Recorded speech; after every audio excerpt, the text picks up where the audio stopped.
keutamaan sholat dan puasa. Dia jadi benteng pertama ketika di alam kubur, dan dia juga menjadi amalan yang pertama dihisab ketika di akhirat. Bismillahirrahmanirrahim. Maka jagalah sholat dan puasa, karena sholat dan puasa ini akan menjadi benteng pertama dan pembela seorang mukmin ketika nanti di alam kubur. Ini disebutkan Nabi SAW dalam hadis yang diriwayatkan oleh Asma binti Abu Bakar Asy-Siddiq radhiyallahu anhu. Hadis ini terdapat dalam Musnad Ahmad nomor hadis 25.737. Hadisnya disebutkan sahih oleh Su'aib Al-Arnaud bahwa Asma berkata dari Nabi SAW, beliau bersabda, jika seseorang masuk ke dalam kuburnya, bila ia seorang mukmin, maka amalan sholat dan puasanya akan mengelilinginya. Datanglah kepadanya malaikat dari sisi sholatnya, lalu amalan sholat itu menolaknya. Lalu datang dari sisi puasanya, maka amalan puasanya pun akan menolaknya. Kemudian malaikat itu menyerunya, duduklah. Maka mayat itu pun duduk, lalu dikatakan kepadanya, apa yang kamu ketahui tentang orang ini? Yaitu Nabi SAW. Orang itu balik bertanya, siapa? Lalu malaikat menjawab, Muhammad. Orang itu menjawab, yaitu mayat tadi, yang orang mukmin. Maka ia menjawab, aku bersaksi bahwa beliau adalah Rasulullah Sallallahu Alaihi Wasallam. Lalu Nabi Sallallahu Alaihi Wasallam melanjutkan sabdanya, dan dia berkata, apa yang kamu ketahui bahwa kamu telah mengetahuinya?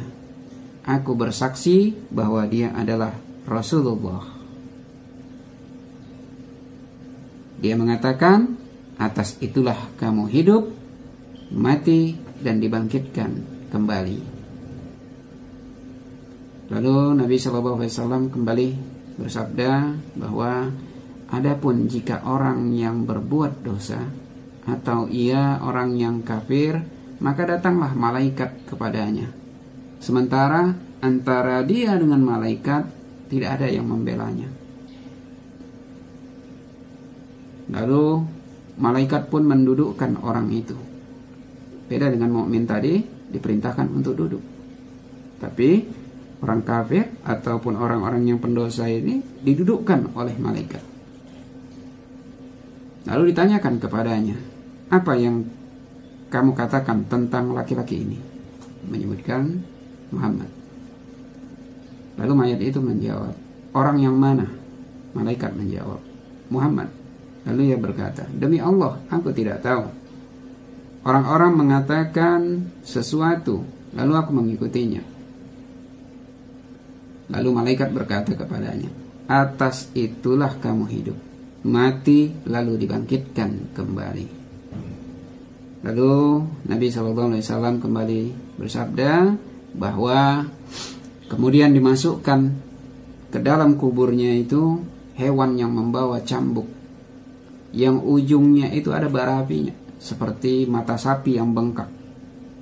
Lalu ia memukulnya seperti yang diperintahkan Allah, dengan pukulan yang tidak ada yang dapat mendengar suaranya itu karena rahmat Allah. Jadi ketika dicambuk, orang itu akan menjerit, yang jeritannya tidak ada yang bisa mendengarnya karena rahmat Allah. Karena ketika mendengar suara jeritannya, orang akan merasa ketakutan.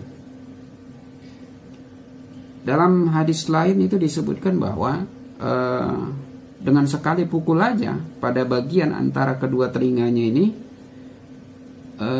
hingga ia menjerit dengan jeritan yang dapat didengar oleh makhluk lain kecuali jin dan manusia.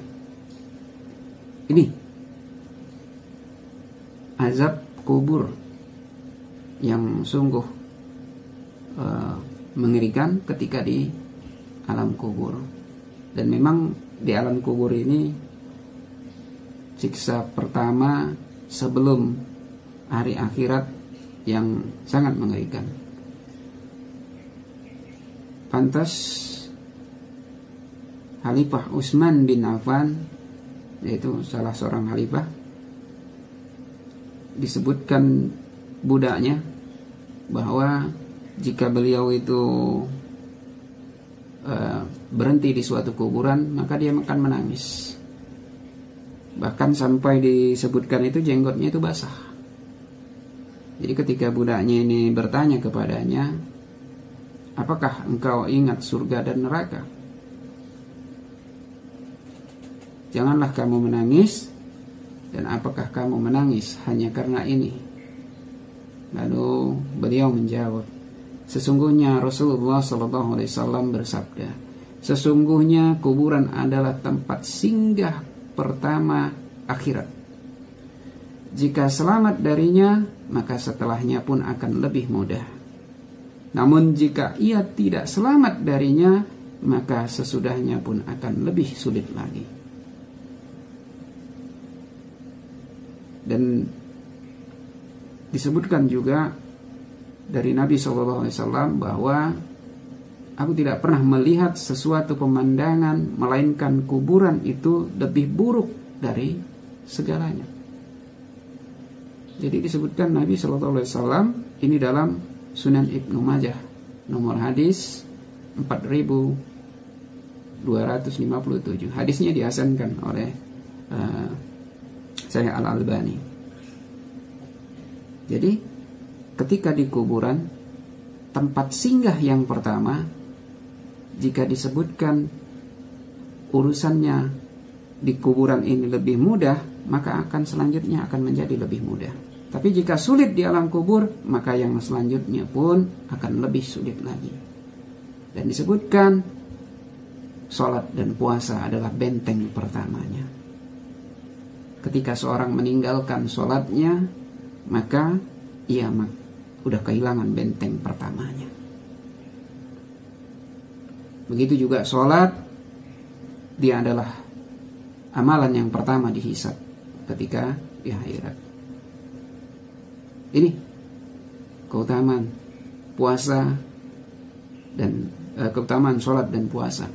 Dia jadi benteng pertama ketika di alam kubur, dan dia juga menjadi amalan yang pertama dihisab ketika di akhirat.